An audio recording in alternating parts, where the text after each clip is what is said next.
Hello everybody, and welcome to a new episode of Gaming in the Wild, a video games podcast about games from the artistic, creative side of the tracks, from indie to AAA. My name's John, I'm your host. I'm a journalist based out in Reykjavik, Iceland, where today the skies are grey, but it's nice and warm. It's an interesting start of summer, as usual for us, but as long as it's not horrible outside, I'm perfectly fine with it. And this week I've been playing a whole bunch of interesting games. One of them really caught my attention and really dominated my gaming life. I've actually played through it several times to its conclusion, because it's a multi-ending game. It's a really interesting card-based game about conversation called Signs of the Sojourner. And I actually had a conversation with a couple of friends of mine about how one pronounces Sojourner. I thought it was Sojourn. I thought it was a French word. I had a friend who was saying Sojourn, and it turns out that it's Sojourn, not a French word at all. So it's Signs of the Sojourner, an indie game that I got as part of the Black Lives Matter bundle for Itch that came out last summer. So I'm still managing to get good value out of that amazing package of over 1,000 games that raised so much money for Black Lives Matter. But Signs of the Sojourner is out on a whole bunch of consoles. It came out this year for the consoles too, so a whole lot of new people will be getting a chance to play that one. It seems like a good time to talk about it. But I also played a couple of other games too. I dipped into BioShock Infinite, as I mentioned last week, after a conversation with my friend Kieran from Radical Art Review about games that are about quantum loops and time and stuff like that. And he said, you've got to play BioShock Infinite. So I tried the original BioShock but bounced because it was creepy. But I'm actually really into BioShock Infinite. I'm ploughing through it almost at the end. So perhaps next week I'll talk a little bit more about it after I've finished it. I also dipped into an Apple Arcade game that's been doing the rounds called Cozy Grove, which is like, I guess the pitch for it is that it's like Animal Crossing but spooky. So you land on an island where you are greeted by a campfire that talks to you and a bunch of spirits that haunt the island. And as a spirit scout, your job is to talk to them and help to, I guess the end game is going to be that you help to put them to rest, maybe. But I've been dipping into it. It hasn't struck me in the same way that it seems to have struck others. I didn't play Animal Crossing when it came out, even despite all of the hype and the community last year. The temptation was real. But I kind of know that those kind of collectathon crafting games don't really grab me that much. And I'm finding that with Cozy Grove too. You just run around and you someone says, I need 5 leaves. You walk around your little island, which is really small, and find the 5 leaves. It's like a hidden object game, a little bit like I Am Dead. And if you heard the I Am Dead episode last year, you'll know that I didn't really gel with that one. But I am aware that the appeal of those games is that you check in every day and do more stuff and improve your island. So I'm going to give it a go. I've played 3 days and done about half an hour each day, and I'm going to give it a couple more days just to see if it sticks with me, because you never know, right? And the art style is good, the music is good, and the concept is fun, but the gameplay isn't quite getting me. But I'm going to give it a little bit more of a chance because it's on Apple Arcade. I've got it on my phone. It's really fun to just plug in the phone into the Backbone controller and play an hour of Cozy Grove. So I'm going to give it a little more time. I also dipped into Streets of Rage 4 because it came onto PlayStation Now, so I could play it for free. It's a game that I saw the hype about, and I was an original Streets of Rage player when I was a kid. So I was quite interested to see if the Streets of Rage 4 hype was real, you know. So I dipped into it, I played a couple of rounds, and I have to say, it felt very primitive to me, the gameplay. I know it's a very old style of game, the side-scrolling beat-em-up, and that for Some people, it was like a big sort of retro game treat to have an old series that they really have fondness for come out with an improbable fourth edition. But for me, I thought this is the same gameplay as back in the day. You kind of walk from left to right, you pick up pipes, you punch and kick and jump and kind of avoid obstacles, and the foes just keep on coming. And I felt like I'd seen everything that it had to offer within the first half an hour, and I just kind of thought, nah, it's not for me. So I bounced on Streets of Rage 4. Maybe it was just a mood thing, maybe I'll come back to it later, but it didn't hit the spot for me personally. Never mind. It was free on PlayStation Now, so I'm glad I didn't shell out 20 quid for it on Switch after all. I also got one interesting new review code this week, so I'm adding to my list of games to cover King of Seas, an interesting game which is like a procedurally generated piracy game where you take your ship out onto the open seas and go forth and have ocean combat and land on islands, look for treasure and all of that kind of stuff. It looks like an interesting game, so I'm quite happy to have added that one to my PS4 collection. It's out in a couple of weeks. I'm going to take it for a test drive next week, and I'll be reporting back on that one soon. And I think today, after I finish this podcast, I'm going to go and try and finish BioShock Infinite because the plot is getting really interesting. So that's been my gaming week. But before I start talking about Signs of the Sojourner, I will mention that this show has a Patreon. I hit my first goal last week or the week before, which was to get 15 patrons. So I'm going to start making more special episodes for them. I've reset the goal to 30, and I think if I can get 30 patrons supporting the show, it will completely cover the costs of doing the show, of like sourcing games to cover, upgrading equipment and that kind of thing. So that's my new goal. If you're interested in supporting this show, if you are a first-time listener or a long-time listener who's been thinking about it, you can do so at patreon.com/gaminginthewild. There's a whole bunch of fun perks there, like our Discord community to talk to other listeners and myself and share screenshots and recommendations and hear about new games. Weekly sale recommendations, extra episodes, all kinds of fun stuff. So that's patreon.com/gaminginthewild if you'd like to become a supporter of the show. And with that out of the way, let's move on and talk about this week's featured game, Signs of the Sojourner.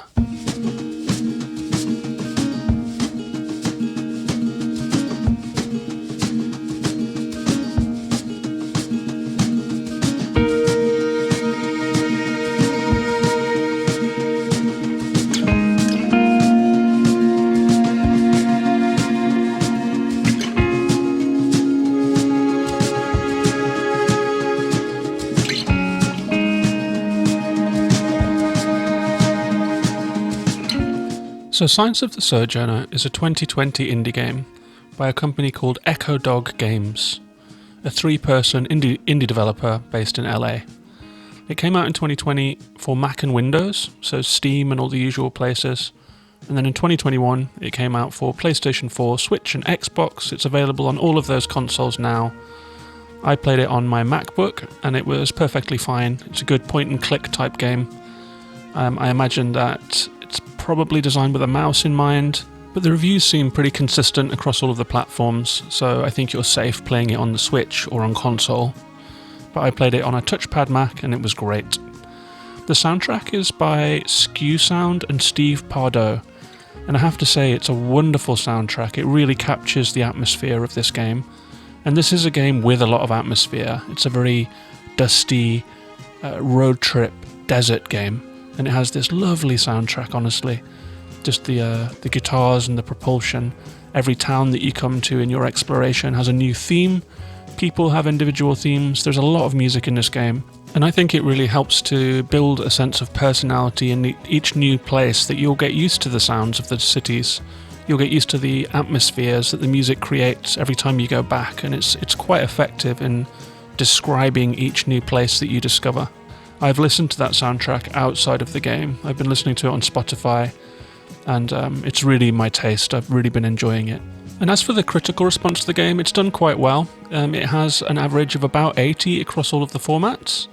It has an 80 on Switch, 77 on PC, 80 on PlayStation 4.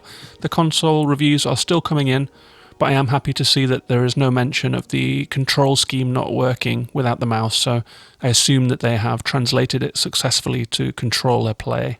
And one review that stood out to me as I was scanning them came from Edge, which gave it a 9 out of 10. And they said, "This is a game of rare thematic consistency and mechanical brilliance," which is pretty on point. And I'll get into why I agree with that review. But first things last, let's talk about what Signs of the Sojourner actually is. The developer describes it as a narrative card game about connecting with people, which is a nice, succinct way of saying what the game is about and a good tell of their intentions with this game. My reading of what the game is in one sentence, as usual, a little more rambling than the dev cut. I say it's a deck-building visual novel and exploration game about conversation and community set in a colourful vision of our climate future. And I have to say that's one of the elements of this game that I loved the most. There are many, many, many post-apocalyptic games out there, and they're all quite dystopian. They all seem to draw on that kind of Mad Max template of the world having gone very, very wrong, people turning against people. But this game is not a post-apocalyptic game. It's a game in which humanity has had to deal with the climate reality that we're in now. It's not a kind of nailed to the mast, kind of flying its colours environmentalist game by any means. But it is a kind of a realistically imagined idea of what a kind of slightly utopian future might look like, in that the world is still peaceful. There are trade caravans that drive from town to town, but the infrastructure of the world in this particular rendition of the future has kind of collapsed. Life is very hard. There is no longer seemingly a kind of a huge commercial, economical machine running countries anymore and running the world. It's more like there are ragtag bunches of people that have formed small communities. And every town that you go to in this game, as you drive around this landscape, has something going on. For example, in the town of Pachinko, there is an artist community that has an artist's market. There are many artists there making paintings, making sculptures that people swing by to look at. And there is someone there making licorice. The town's famous for the licorice. In the town of Bukamboro, there is a girl called Mathilde who makes matcha. And in the town of Anka, which is an old crumbling city, they seem to salvage a lot of old machinery, so you can get buckets of scrap, spare parts and electronic things that might be useful. And so every town that you go to has a kind of a little offering, a kind of a little mini economy, a reason for people to go there. And there is a community there that's trying to make things to sell and to get by. There is no violence, there is no Mad Max road gangs. It's all artist communities, farming communities, people that are on the edges of society, trying to make a living and to scrape by and to make themselves useful to the wider community, the sort of fractured, disparate community of people. And the community is connected by a trade caravan. So I'll tell you a little bit about the story of this game now. You play an unnamed protagonist from the dusty desert town of Bartow. It's like a small village in the middle of the desert. There's not a lot going on there. There's some sort of tumble-down houses. There's a few people living there. There's a road stop. And there's a shop. And your mother was the owner of the shop until she recently passed away. The game begins just after her funeral, and you have inherited that shop. And you and your childhood friend Elias are trying to come up with a plan to keep the shop going. The shop's very important to Bartow. And the reason that the shop is important to Bartow is that there is a caravan, a trade caravan of merchants that drives in a loop around the desert from place to place, buying and selling things. And it's important business for the roadhouse in Bartow, and also it brings in stock to restock the shop so that people can buy food and drink and essentials. So the caravan is kind of all important for the town of Bartow's survival. And without the shop, the caravan is thinking of cutting Bartow from its route around the country. And so you decide with your friend Elias to try and take on this challenge, keep the shop alive, keep the town alive. Elias will take the counter of the shop, and you will join the caravan in your mother's old van and go out on a grand adventure. And I really like that as the start of a game, as the start of a setup, to be going out into the unknown on a road trip. It was really exciting, and I enjoy it every time.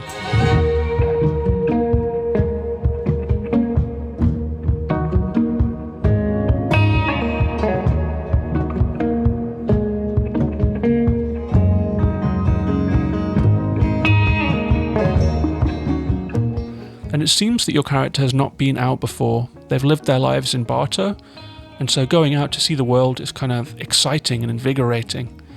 And that's where the game begins. And as you travel, you'll discover your mum's past, you'll encounter the various personalities and precarious communities who inhabit the landscape.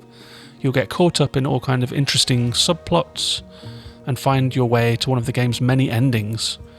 And it's a game that does have many endings. I've played through it several times. I think I'm on my 6th run right now, and so far I've had 4 different endings. And even the 2 that were the same are kind of different. They ended up in slightly different scenarios, but the same general ending. So based on the choices that you make, the routes that you take, the people that you meet, and the successes and failures that you have using the game's central conversation mechanic, you'll come to some really different outcomes. And so it's a game with a lot of replayability. And as for the mechanics, the game is built on 3 main aspects. The first one, and probably the smallest, is travelling around a literal map. So at the start of the game, you unfold your map, and the only town on it is Bartow. But when you meet someone new and get into a conversation with them, they might mention a place from your mum's travels, from your mum's stories. Conversations also tell you about the routes on the map, so a different conversation outcome is that you'll get the road to that town. You'll then mark that place on the map. And there are 16 different places to go in total. At the start, it's a process of discovery, and the choices that you make on your first round of the map will inform the places that become open to you. And so that's the traversal aspect of the game. And the other 2 aspects of the game are quite closely intertwined. There is the visual novel style presentation of each location that you arrive at. So when you start out from Bartow, you'll see the map, you'll click on the first town, which is Pachenko, and you'll drive across the map, you'll see your little van icon, go over to Pachenko, and then you're into Pachenko. And what appears first is a picture, a drawing of the city. And the art style is quite interesting. There's like one illustrated card for each location, and they're rendered in quite bright colours. They're quite pretty, they're quite bright, and they give a little bit of atmosphere. And the visual novel style presentation means that you'll see a card for the city, you'll hear the soundtrack of that city, and then several more cards will appear on the screen, each one representing a person that you can talk to. And this is where the main mechanic of the game thrives, and that is the conversation mechanic. So you click on a person, say there's an artist called Alexander or an art dealer called Marx. And if you click on Marx, then she'll start a conversation, and then the card-based mechanic kicks in. And characters are represented by different symbols that they use in conversation that represent their personalities. And these symbols appear on cards. So for example, a triangle means logical and diplomatic, a circle means empathic and observant, a diamond means creative and industrious, and a square means direct and forceful. And so when you talk to Marx, I believe that she is a triangle and a circle in her character. Your cards will be spread out in front of you. You'll see 5 cards, and you're going to have triangles and circles. So Marx will say a statement like, "Welcome to Pachenko, what do you think of the place?" And a card will drop. If the card ends in a circle on the right-hand side, you have to have a circle card to play. That means that you pass and you get the next segment of conversation. So Marx might say, "Well, I'm glad to hear that." Or if you fail that check because you don't have a circle card, she might say, "Oh, I'm very sorry to hear that. I thought you might like the place." And so your conversations kind of go through a sequence of card matching based on the hand that you have, and that will dictate whether or not you are successful. And it's an amiable conversation that leads to a preferable outcome, such as a sharing of information or you managing to get some inventory that you can take back to the shop in Bartow. Whereas if you have a negative outcome, which means perhaps awkwardness or a disagreement of some kind, you'll miss out on that information and you won't get that object to take back to the shop. But the most interesting thing about this is that you own 10 cards at any given time, you see 5 of them on the screen, and you are aware what cards are in your deck, but you can only see half of them at a time. So there's an element of randomness of which cards you'll pull that will dictate how well you do. But at the end of every conversation, you have to pick a card that your conversation partner used, and you have to discard one card from your own deck. So your deck evolves based on who you talk to. So as you head further into the game, let's say you go to the next town of Clifton, and you end up in the eastern town of Aldhurst. And in Aldhurst, people don't use circles and triangles anymore. There's a different conversational style in this town. People are much more creative and industrious and logical and diplomatic. And so you're going to end up with some diamond cards that you've gotten from your conversation partners. The good side of that is that the more diverse your card deck is, the more different types of people you have a chance of maintaining a conversation with. But the bad part of that is that when you get back to Barto, Elias and the people that you grew up with, they all still speak in triangles and circles. And so you might find that these different conversational styles, different concepts and ideas that you've picked up on your travel. And we all know that that's how travel works. As you travel, you experience new ways of living and thinking, different ideas about life that you'll find in different parts of the world. And that will cause your own kind of self to evolve. It's why we love travel so much. It helps us to evolve as people, to learn new ideas, to not be stuck in a fishbowl of the philosophy that we have about life. And so travel is a really enriching activity. But it's very interesting in this game that as your character becomes more enriched by experiencing more of the world, it means that it's harder to fit in back in the hometown of Barto. So there is a kind of a bittersweet element to the journey of Signs of the Sojourner. It's really quite lyrical. I think it has a lot to say about the way that people interact and the way that they succeed and fail at getting along. It has things to say about diplomacy and empathy and forcefulness that are really interesting. It kind of explores those ideas in quite a subtle way. And I found the deck building element of the game to be really fun, trying to get a balanced deck or trying to collect cards that would make me succeed in a certain part of the map, and then evolving my deck back towards Barto. So on the way home, I try and pick up a couple more circle and triangle cards so that I could have a decent conversation with my best friend Elias when I get home, covered in dust with a truck full of roasted nuts and pickles and scrap metal and matcha, and set them all out on the shelves and try and keep that shop and that town alive.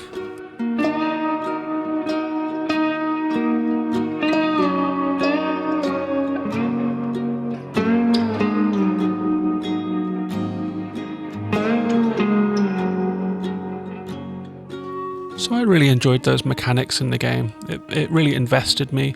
The characters that I met in different towns really stick with me for some reason. There's something about the writing of this game that is just very coherent. Like, you'll find out at some point that the caravan itself is solar-powered vehicles, so fossil fuels are gone in this game. You'll find out that in some eastern parts of the map that they are on high cliff sides by the sea, and so they have a good temperature for growing, and they don't have dust storms, and people are envious of them. They can grow vineyards there and make vinegar and wine and things like that. In some towns in the desert, you'll find out that it's just very dry. There is a water shortage, a groundwater shortage. You'll hear hints that communities have had to move because of the lack of groundwater. When you restock your shop, you'll get a little note about who bought each item. And those are really interesting too. It's just one sentence about who bought it, but even that is well considered. For example, there is a hydroponic farmer that will buy the matcha from you because he wants to research whether or not he can grow tea himself in his hydroponic farm. And so as you're moving around this world, and every little encounter that you have, people share incidental details about their lives. They share small parts, small colourful stories about the towns that they're from, the difficulties of living in this very hot landscape where water is scarce, where infrastructure has crumbled. You'll hear people tell you about the roads. They'll say this is a real nasty road, it really shreds tyres. Be very careful as you're taking this uphill journey. And so the life of the Caravaneers is a tough one, and the life of these precarious communities is tough too. Nothing is certain. Everyone is just clinging on by their fingernails, it seems like, trying to keep their communities alive. There is no real economy, there is no real society. It's like a dispersed community of people that are just trying to get by. And it's very affecting in that way. It's an image of the future that I've not really seen before in games. I feel like game writing usually gravitates towards the sensational and the dramatic. For example, the post-apocalypse that we see in Horizon Zero Dawn is like a kind of a robot future where society is just gone and the wrecks of cities are just unpopulated and hazardous. And then in Fallout 4, it's like a post-atomic landscape with radiation and mutants and nasty creatures. And then you have, of course, Mad Max, which is the real template for the dystopian desert future. And this game has a lot more kindness in it than that. It has a lot more humanity in it than that. It's a vision of the future that is really sensitive, that is really rich and warm, full of compassion, full of personality. And for that, I think Signs of the Sojourner deserves real respect, real creative respect for the vision that has been brought forward in this game.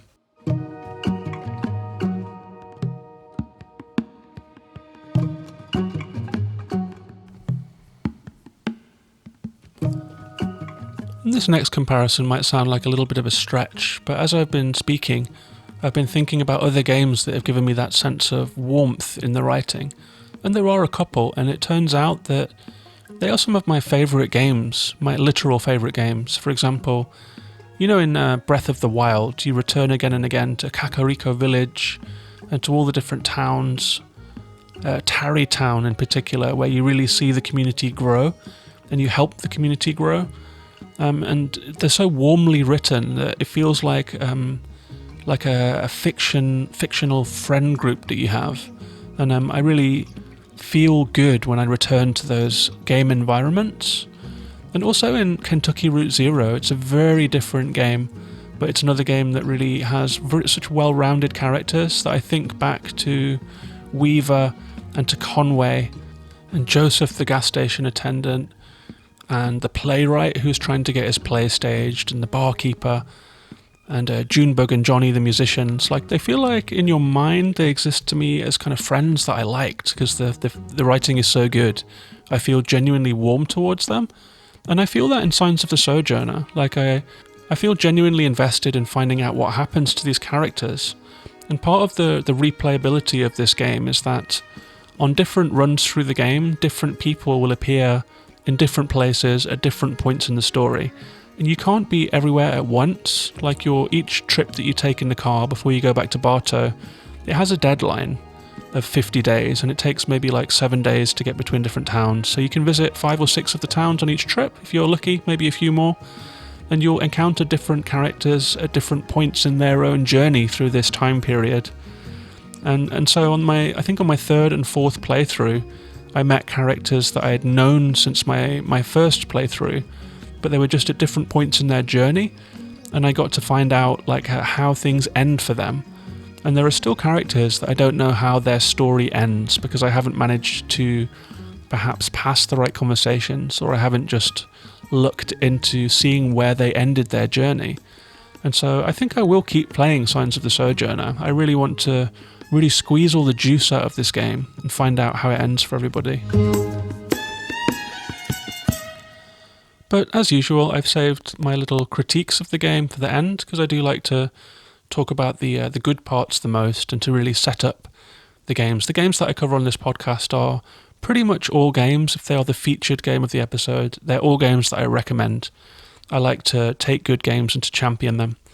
And Signs of the Sojourner is definitely a game that I champion. However, it is imperfect, it has some flaws, so I'm just going to run through a few of those now.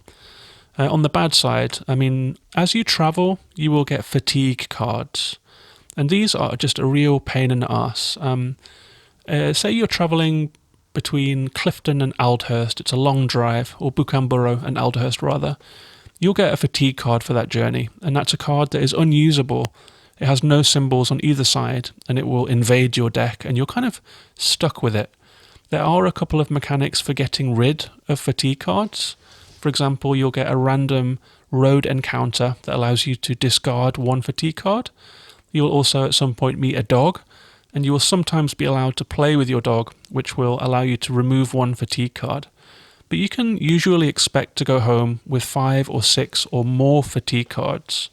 And when you have that many, it is actually possible to just pull an entire hand of fatigue cards and to just watch perhaps a key conversation that is really going to affect how the game outcome occurs, just be absolutely unplayable. And you will have personal connections to some of these characters that you enjoy your relationship, and you really want to do a good job, and you really want to support them and to be a nice presence in their lives. And if you've just pulled a handful of fatigue cards, you basically have to watch your conversation go down in flames, watch yourself alienate these people that you've come to really enjoy. And honestly, this mechanic is broken. There are many ways that they could have made it good. They could have made it so that, for example, say there's a location that's a desert oasis that you can visit, and there is a location called Grey Cambit that's just a beautiful beach, and each one of them allows you to discard one fatigue card, as does playing with the dog. If they had allowed playing with the dog or stopping at the spa to clear your fatigue cards, it would have been a much kinder game consideration for the player. Because, I mean, even after playing 5 or 6 runs through the game, you're always carrying a lot of fatigue cards when you come to the far corners of the map, where some of the best intrigue and plot elements are happening.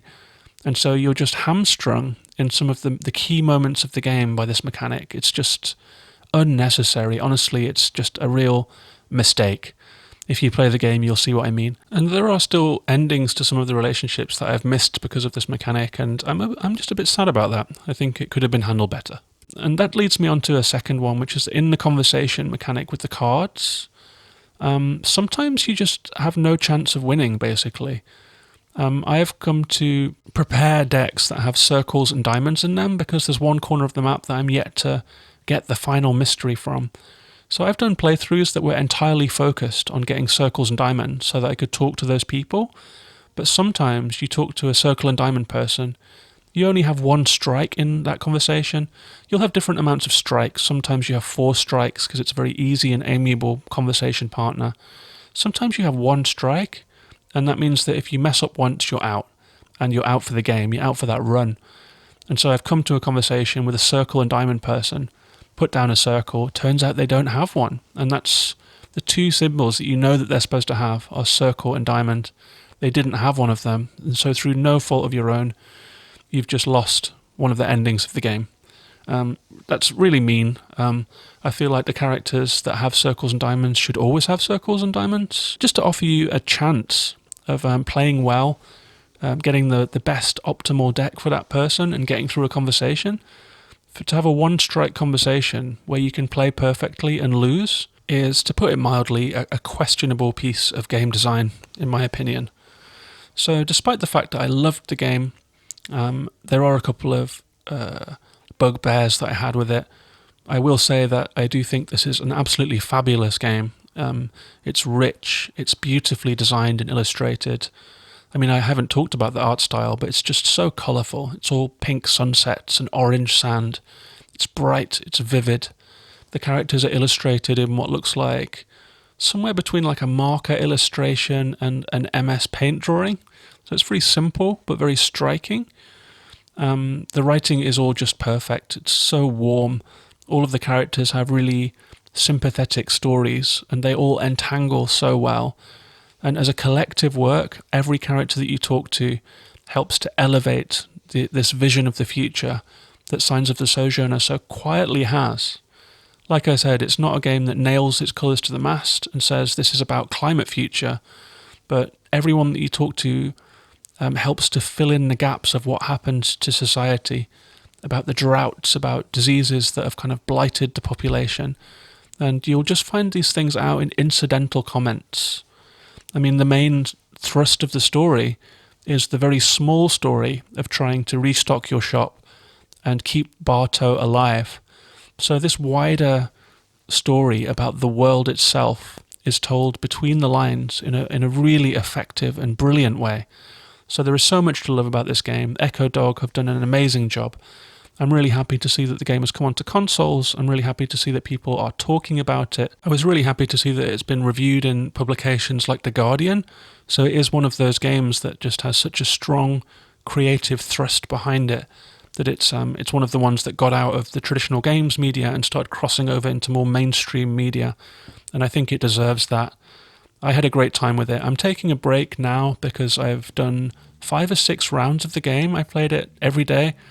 My first run through took 4 hours. I think I got it down to maybe 1.5 or 2 for my latter runs.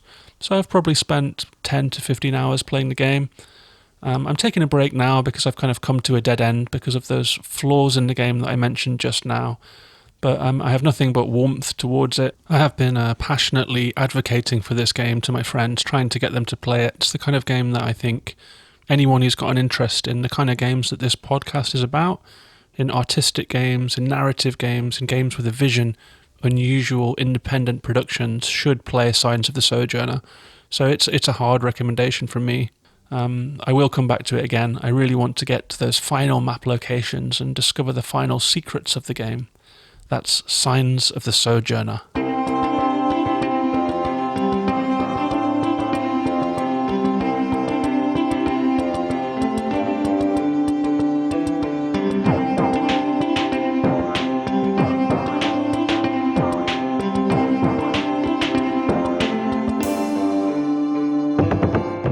So that was Signs of the Sojourner. I hope you liked hearing about it. I certainly enjoyed playing it. It turns out that I have feelings about that game. Maybe you noticed in the way that I was talking about it. But I do have strong feelings about that game, actually. I loved it so much, and I felt so attached to some of those characters. And I did feel a little aggrieved that I wasn't able to be the kind of friend to them that I kind of wanted to. It's really interesting to have such a kind of a strong emotional reaction to a game, and I absolutely love that. More games that elicit a strong emotional reaction from the player, please. So that's our show. I'll be back next week with a new one. If you would like to come and join me on social media to talk about Signs of the Sojourner, if you played maybe Iris and the Giant, which I reviewed last week, if you have thoughts about card-based games, about game design, about the kind of indie games and narrative games that you like, if you've got a recommendation that you'd like to hear me talk about on the show, you can find me on Twitter at Gaming in the Wild. I'm on there every day. You can also find me on Instagram, YouTube, Twitch, and Facebook. I do stream occasionally. I'm about to upgrade my computer, so hopefully I'll be streaming more in the future. My little dual-core Mac isn't quite up to the task, but I'll be getting a new one soon. If you've enjoyed this episode and you'd like to hear more, there are several Patreon-only episodes available for patrons of the show. You can become one of those and join our Discord community at patreon.com/gaminginthewild. I also have a Ko-fi account if you'd like to make a one-off tip. That's at ko-fi.com/gamingthewild. My Patreon goal for this year and my Ko-fi goal for this year is just to make the show break even. So thank you very much if you'd like to help me make that happen. And for anyone that's listening on Apple Podcasts, it really helps me out and it helps the show out to reach more people, the more ratings and reviews that the show has. So if you happen to be on an iPhone right now or listening via iTunes, I really appreciate dropping a 5-star review on the podcast and even writing a few words if you have the time. And a side effect of that is cheering me up. I love to read the reviews. It's so nice to get feedback on the show, whether it's via social media or via Patreon supporters, or even just via ratings and nice reviews about the show. It's lovely to get that feedback. So thanks very much for listening. I'll be back next week. I'm not sure what game I'll be talking about yet. Maybe BioShock Infinite, maybe Immortals Phoenix Rising, which I'm planning to finish this week if I can. Maybe something else completely. I'm just going to keep you in suspense for now. Thanks very much for listening. Take care of yourselves and each other. Bye-bye for now.